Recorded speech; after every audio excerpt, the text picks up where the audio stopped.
Assalamualaikum warahmatullahi wabarakatuh. Halo semuanya, kita lanjut dengan pertemuan kedua. Kali ini kita akan membahas beberapa tag tambahan, yaitu paragraf, heading, dan juga komentar dalam HTML. Nah, pertama, di sini saya akan menggunakan Sublime Text. Jadi ada sedikit perbedaan. Perbedaannya kalau menggunakan Sublime Text ini lebih mudah ya. Pengetikan kode juga lebih cepat.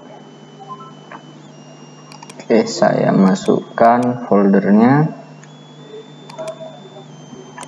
Oke, kita buat file baru, simpan dengan nama. Yang pertama adalah paragraf, ya, paragraf.html.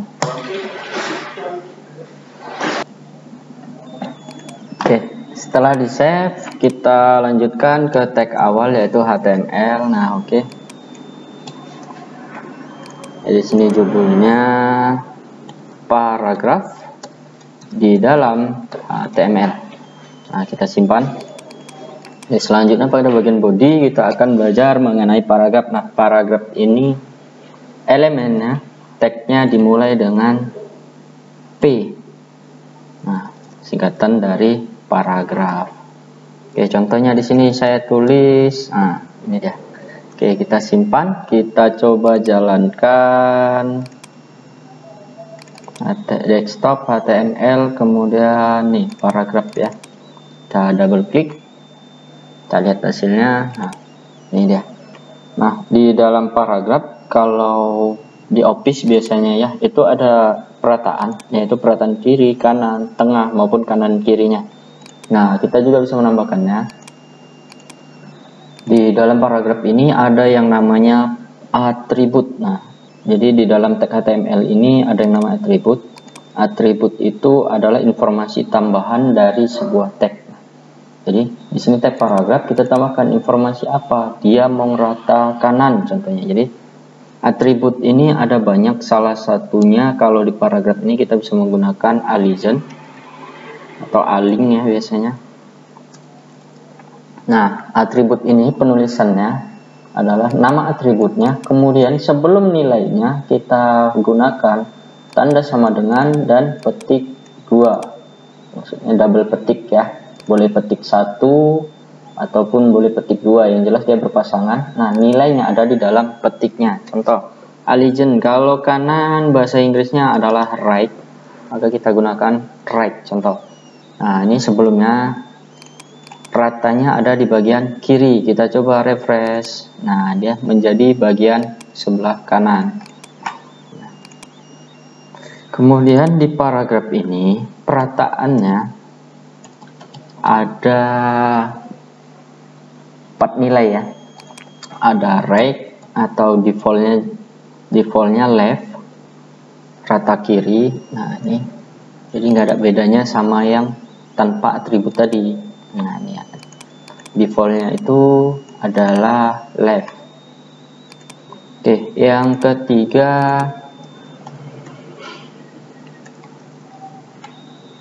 adalah align dengan nilai center. Nah, udah tahu ya kalau center itu pasti ke tengah. Nah, yang rata bagian tengahnya. Oke, ada lagi satu lagi. Nah, udah ada posisi kiri, maksudnya ini yang posisi kanan, kiri, kemudian tengah. Maka ada posisi satu lagi, yaitu kanan dan kirinya sejajar. Oke, atributnya masih sama, align. Nah, bedanya nilainya itu justify. Nah, maka kita lihat, oke, nih ya, kanannya sejajar, kirinya juga sejajar, rata dia. Oke, pada bagian paragraf cukup ini saja. Boleh digabungkan dengan beberapa tag yang kemarin, contohnya pemformatan teks yang telah kita pelajari. Contoh di sini kita mau pada lorem ipsum dolor sit amet ini itu format teksnya tebal. Nah, berarti kalau tebal kita gunakan tag B ya. Kemudian sampai mana batasnya? Nah, contohnya sampai amet. Nah, maka kita letakkan tutupnya di sini. Kita simpan, kita coba jalankan. Nah, ini dia. Ayo, yang mana? Ayo. Nah, ini bagian pertama ya. Berarti yang ini nih kita coba kecilkan. Nah, ini dia nampil. Terlihat? Terlihat. Oke, selanjutnya kita masuk ke bagian heading. Nah, ini kita simpan dulu. Kita buat file baru, namanya heading. Nah, heading ini berbeda dengan head pada HTML ini ya. Nah, heading ini biasanya digunakan untuk penjudulan. Nah, heading atau judul di dalam HTML. Nah, ada judul, ada subjudul. Nah, jadi oke, bagian heading ini kita awali tagnya dengan H. Nah, tapi H ini terbagi ke dalam 6 bagian. Mulai dari judul, subjudul, hingga sub-subnya judul. Oke. H yang paling besar, heading yang paling besar itu dimulai dengan angka 1. Nah, jadi sudah tahu ya, yang paling kecil adalah H6. Jadi semakin besar angkanya, maka dia semakin kecil. Bukan semakin kecil angkanya, semakin kecil hurufnya ya. Semakin kecil angkanya, contoh angka 1 ini, maka dia ukuran paling besar. Nah, contoh heading 1 kita coba jalankan. Kita lihat di desktop HTML. Nah, heading. Oh ya, maaf. Tadi formatnya ada kesalahannya, kita ganti dulu. Formatnya adalah HTML. Kalau enggak dia enggak akan bisa dijalankan di browser. Nah, ini dia heading 1. Nah, perbedaannya dari teks biasa adalah hurufnya lebih besar, kemudian dia tebal. Oke, kita bandingkan dengan teks biasa atau paragraf ya. Contoh di bawahnya saja kita beri paragraf lorem. Oke, kita jalankan. Nah, perbedaannya sangat banyak. Oke, selanjutnya heading ini ada sampai 6, jadi kita coba heading 2. Ini heading 2. Oke, heading 3 dan sampai yang ke-6.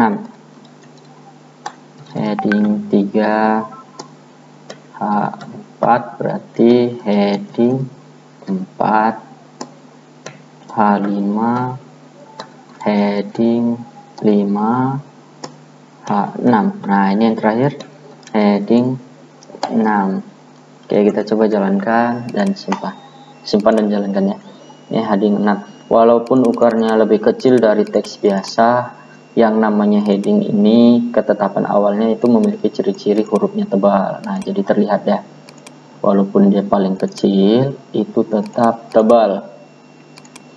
Nah, kita coba apakah H7 ini benar-benar ada atau karena terlalu kecil. Nah, dari sini saja kita bisa lihat 1. Nah, kita lihat ini atau heading 7, kita lihat biasanya. Nah, tulisannya sudah sama rata ya, tebalnya nggak ada, ciri-ciri ukurannya memang sama dengan tulisan biasa. Jadi heading 7 ini memang tidak ada. Oke, kemudian kita mau memberi komentar. Nah, komentar dalam HTML ini itu dimulai dengan tanda seperti ini. Nah, kegunaan komentar ini biasanya gini. Kita akan menulis banyak coding. Nah, kadang kita juga lupa atau mungkin batasannya. Kemarin saya mengerjakan coding setengah. Nah, hari ini kita mau lanjut, tapi lupa ini kegunaannya untuk apa, dan kita lanjut pada bagian yang mana mulainya. Nah, itu kita bisa menambahkan komentar. Nah, komentar ini bisa kita baca, namun tidak akan diterjemahkan di dalam browser. Browser akan tetap membacanya sebagai komentar, tapi tidak sebagai terjemahan. Oke. Mulai dengan siku juga, kemudian tanda seru. Nah, ini belum terjadi.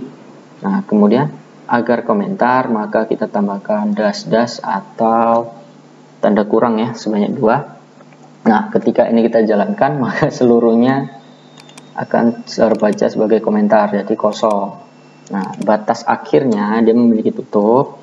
das atau kurang-kurang, kemudian siku kurung siku tutup. Ini adalah bagian komentar. Nah, contohnya. Kemudian nih, contoh lagi. Ini dia bisa 2 baris atau lebih ya. Jadi nggak hanya sebaris aja. Nah, buatnya adalah bagian komentar.